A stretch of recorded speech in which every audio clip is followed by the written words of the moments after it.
رحمت سے وہ مایوس ہوتے ہیں جو ایمان والے نہیں ہوتے. انشاءاللہ اللہ کی رحمت آئے گی اور عمران خان یہاں بیٹھے ہوں گے اور میں بلاؤں گا کہ پاکستان کی آن ہے آپ, پاکستان کی شان ہے آپ, پاکستان کی جان ہے آپ, پاکستان کے کپتان ہے آپ, پاکستان کے انتخابی نشان ہے آپ, پاکستان کی جان ہے آپ, پاکستان کے خان ہے آپ, ان پی ڈی ایم والوں کے لیے طوفان ہے آپ, اور پاکستان کے انشاءاللہ وزیر اعظم پاکستان ہے آپ, عمران خان ہے آپ. یہ خاص کی بات ہے. بہت بہت شکریہ آپ کا. بسم اللہ الرحمن الرحیم. السلام علیکم. خالد خورشید صاحب, رؤوف حسن صاحب, بیرسٹر گوہر صاحب, کومل شوزف, شعیب شاہین, سماویہ, شہریار آفریدی.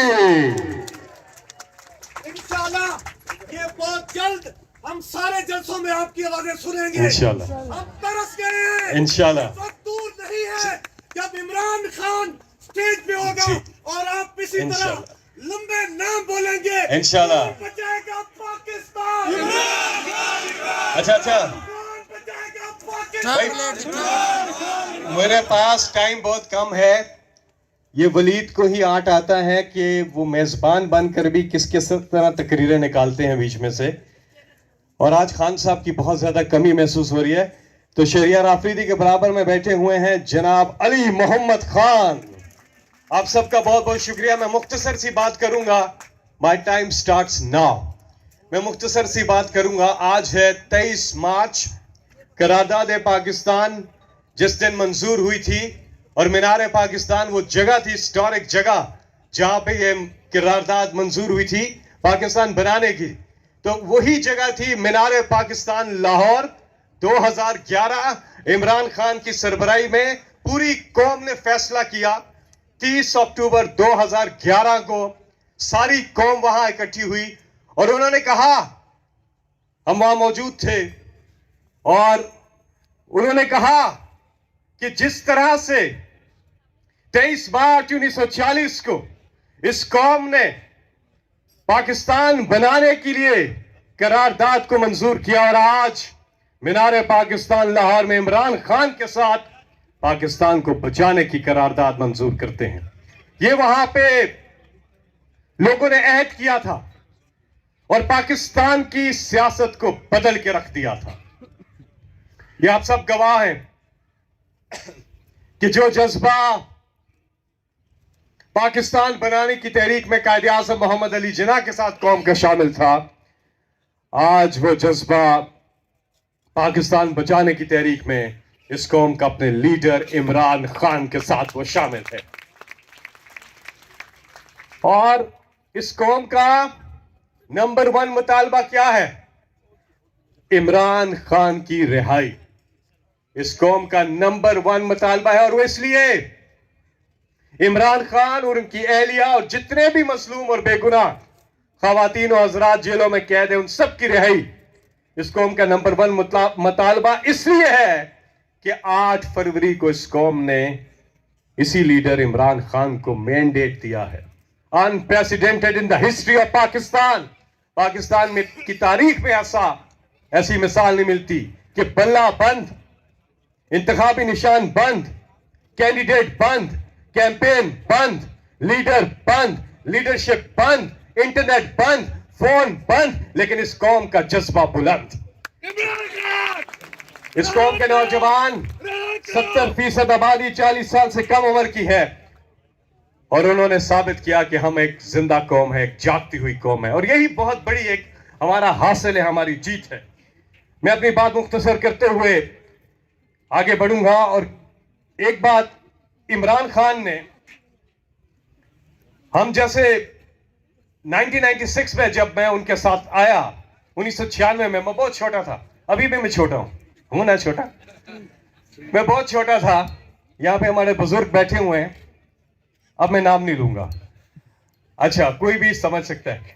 لیکن عمران خان نے ایک بات کی تھی, ہم اس کارنر اتنے ہی لوگ تھے شاید ایک میٹنگ میں تھے, ایک بات کی اس کارنر میٹنگ میں عمران خان نے وعدہ کیا تھا اپنی قوم سے, آپ ذرا مجھے اپنی تالیوں کی گونج میں بتائیں گے کہ کیا وہ وعدہ پورا کیا یا نہیں؟ اور وہ وعدہ تھا، ایک سیکنڈ، وعدہ سنے آپ نے، پھر بتانا ہے کہ کیا وہ وعدہ پورا کیا یا نہیں۔ عمران خان نے ایک وعدہ کیا اپنی قوم سے کہ نہ عمران خان اللہ کے سوا کسی کے سامنے کبھی جھکے گا اور نہ ہی اپنی قوم کو اللہ کے سوا کسی کے سامنے جھکنے دے گا۔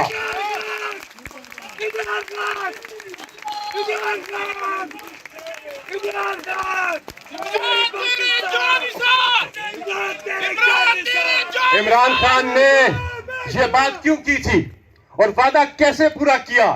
عمران خان نے وہ وعدہ پورا کیا اس قوم کی خود مختاری کو، عزت نفس کو بحال کر کے۔ پوچھیں ان اوورسیز پاکستانیوں سے کہ جب عمران خان کی حکومت آئی تھی تو کس طرح بیرون ملک کو اپنا سر فخر سے بلند کر کے چلتے تھے۔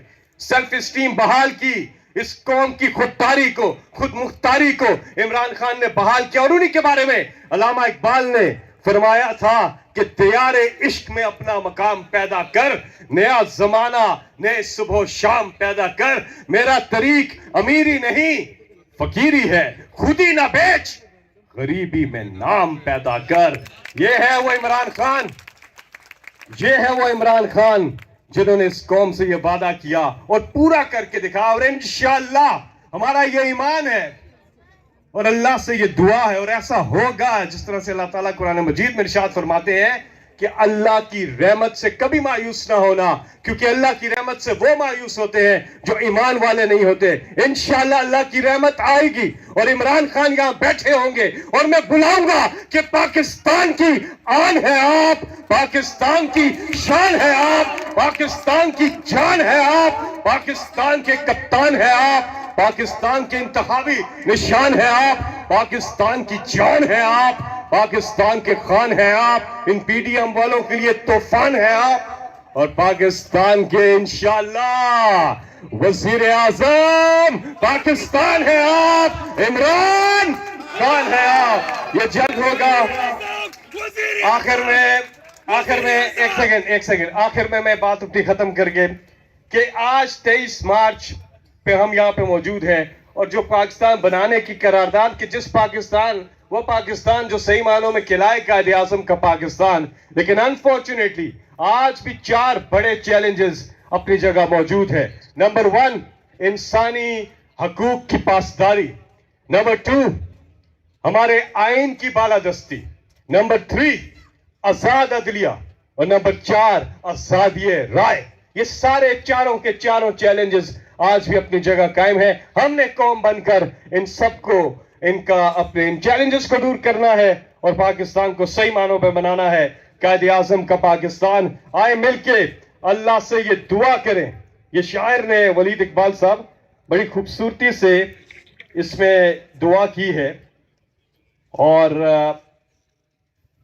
ہم سب مل کے یہ دعا کرتے ہیں۔ انسان اللہ سے دعا کرتا ہے کہ میں مسافر ہوں، 100 رستے راست آئے ہیں مجھے، میں مسافر ہوں، 100 رستے راست آتے ہیں مجھے، میری منزل کو میرے واسطے رستہ کر دے۔ یہ جو میری حالت ہے میں نے بنائی ہے، مگر جیسا تو چاہتا ہے اب مجھے ویسا کر دے۔ میرے ہر فیصلے میں تیری رضا شامل ہو، میرے ہر فیصلے میں اے پروردگار عالم تیری رضا شامل ہو، جو تیرا حکم ہو وہ میرا ارادہ کر دے، وہ میرا ارادہ کر دے۔ قرآن پاک کی ایک آیت ہے، اچھے دن آتے ہیں نا، کتنے برے دن آئے، ہم سب اللہ اللہ کر رہے تھے، برے دن تھے، اب تھوڑے بہتر دن ہیں، آنے والے دنوں میں انشاءاللہ مزید بہتر دن آئیں گے۔ لیکن ایک چیز یاد رکھیے گا کہ بھڑک مت ماریے گا۔ سیاسی لوگ ہیں، بھڑکے بہت مارتے ہیں کہ ایسے ہو گیا ویسے۔ اللہ تعالیٰ قرآن مجید میں ارشاد فرماتے